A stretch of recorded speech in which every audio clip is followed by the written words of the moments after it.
The Cabuliwallah. Once upon a time, there lived a writer with his wife and his little 5-year-old daughter, Minnie. Minnie was a bubbly little girl who could not go a moment without chattering. She loved asking questions and, without a second to spare, would move on to the next question, giving her parents no time to reply. Mommy, why is the sky blue? And why do dogs have tails and we don't? Ooh, and what is that? That is a dish scrub. What is that? It is used to wash dishes. Why? Because they are dirty. Now go and play somewhere else. Unlike her mother, who would often get vexed by her inquisitiveness, Minnie's father adored it, and their chats would be rather lively. One morning, as the writer was in the midst of working on his novel, Minnie ran into the room. Father, Ram Dayal, the doorkeeper, calls a crow a crow. He doesn't know anything, does he? Before the writer could begin to explain the difference between languages spoken by different people, she jumped onto a whole other topic of curiosity. Bola says there is an elephant in the clouds blowing water out of his trunk, and that is why it rains. Is it true? Where do babies come from? My dear child, please go and play with Bola. I am busy. At that time, Minnie ran and sat by the window which overlooked the main road. That is where she saw the Cabuliwallah passing by on the road. Get your dried fruits, almonds, pistachio, raisins. The Cabuliwallah was a fruit seller that sold a variety of nuts and fruits in a cloth bag that he carried with him. Ooh, a Cabuliwallah! A Cabuliwallah! At that very moment, the Cabuliwallah turned and looked towards the child. Overcome by terror, little Minnie fled from her father's study and ran, and the Cabuliwallah walked towards their door. I am never going to get to finish this chapter in peace. The writer went to the door to speak to the Cabuliwallah, who was standing there, smiling. Hello, sir. Hello. How is everything? All is well, sir. That's good. What do you have today? I have some almonds, raisins, grapes, and pistachios. What would you like? I'd like a box of grapes and some almonds, too. Sure, sir. Thank you. As the Cabuliwallah was about to leave, he asked, And where is the little girl, sir? Minnie! Minnie was standing behind the pillar near the door, peeping at the Cabuliwallah and her father. What happened, my dear? Come meet the Cabuliwallah. No, Papa. I'm scared. Don't be scared, little one. Come. It's rude to call someone and not speak to them. He brought her out to where the Cabuliwallah was standing. Hello, little one. Here, have a few raisins. Minnie looked up at her father with an innocent look on her face. Go ahead. Have some. Do you like it? That was the first time Minnie met the Cabuliwallah. One morning, as the writer was leaving to go for some work, he found his little Minnie sitting by the bench talking to the Cabuliwallah. Never before had she had such a patient listener to pay close attention to everything that she would say. And just in a corner of her sari, there was a few nuts and raisins. The Cabuliwallah had managed to gain the little girl's trust with a few dried fruits. Why did you give that to her? Take this. The writer handed over an 8-anna coin to the Cabuliwallah, who took it quietly. A few hours later, when the writer got back home, he found his wife intensely questioning Minnie. The Cabuliwallah had given Minnie the 8-anna coin to the little girl. Where did you get that from? The Cabuliwallah gave it to me. Oh my, how could you take it from him? You must not take money like this from strangers. Yes, Father.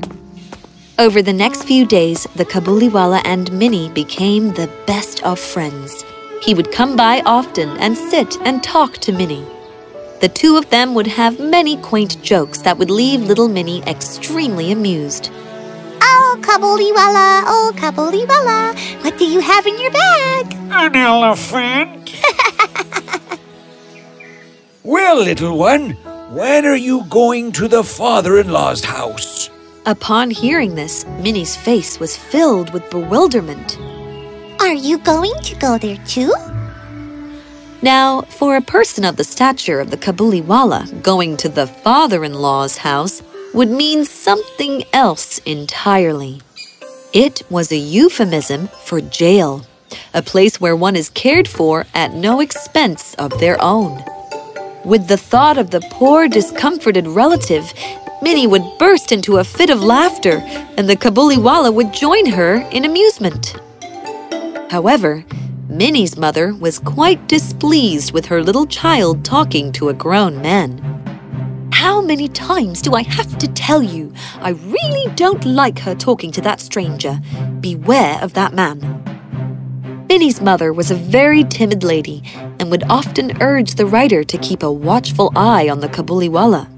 Oh, don't worry so much. She has found a good friend in him. I still do not trust him. I know. I will make sure to keep a close watch on him. The Cabuliwallah would often go to the house and even spend time talking to the writer about various matters. Where are you from? Kabul, right? Yes, sir. Came here to make an honest living and earn enough to support my family that is back home. Now, once a year, in the middle of January, Rahman the Cabuliwallah would go back home to visit his family. As this time approached, the Cabuliwallah would be quite busy collecting debts, visiting his customers a final time before he left. However, he would still make it a point to put aside his work and stop by to meet Minnie. Hello, Minnie. Cabuliwallah, Cabuliwallah. And so it continued as the two of them cracked their usual jokes and went into a symphony of laughter and giggling. One fine morning, as the writer sat at his desk by the window, basking under the warmth of the sunlight, writing his book, he suddenly heard an uproar of crowds in the street. Huh? Oh, no.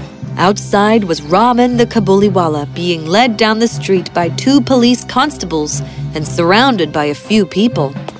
The writer rushed out to find out why the Cabuliwallah was being taken away into police custody. It turns out that Cabuliwallah had stolen some money from one of the local minister's houses.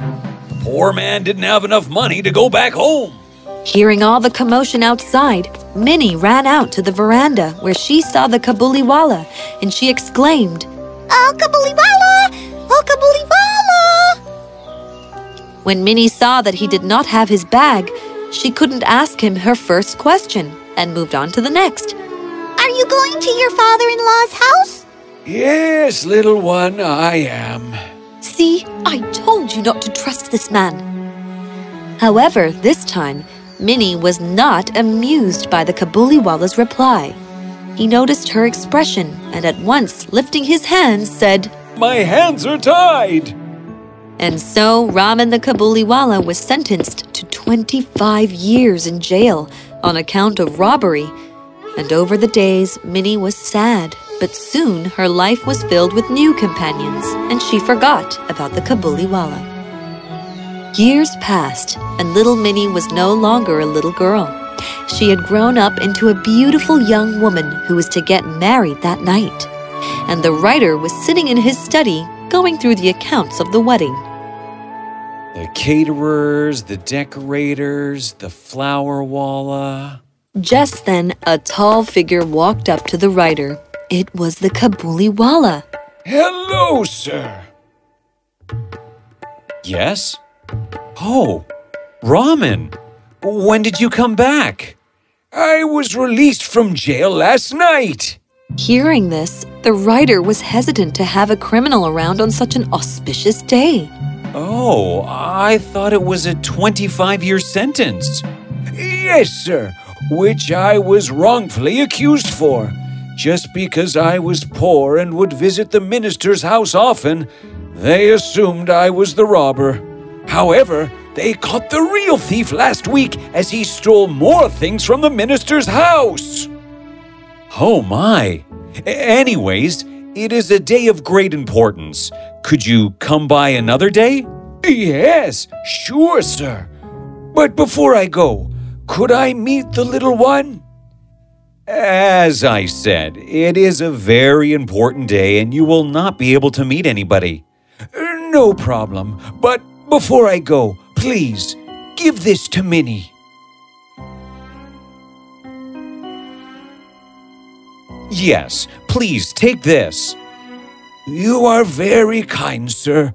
I have a little girl back home who I am reminded of whenever I spend time with Minnie. That is why I bring fruits and nuts for her. I do not do this to gain any profit. The writer was taken aback and tears welled up in his eyes. That is when the writer and his wife realized that he was judging Raman by his appearance. He had forgotten that aside from him being a writer and Raman being a fruit seller, they were both fathers. Realizing his mistake, he called for Minnie at once. Minnie, please come here. There is someone that would like to meet you. Yes, Father?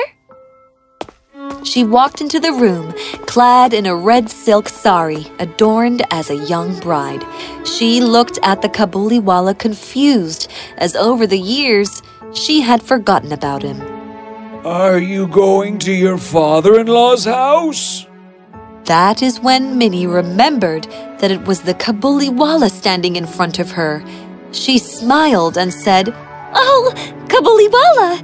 Oh, Cabuliwallah! You've grown up, little one. You remind me of my own daughter, who, like you, will be getting married soon. Hearing this, the writer felt touched. He understood what it means to a father to get his daughter married. He sympathized with Cabuliwallah as he knew how he too would feel if he didn't get to see his own daughter for such a long time. Here, take this. Go back home now and be with your daughter on her wedding day. Thank you so much, sir. The Cabuliwallah's eyes welled up as he took the money from the writer and said his goodbyes. It often happens that when we truly miss our loved ones, we see them in someone else and try to stay happy while dealing with circumstances that keep us away from them.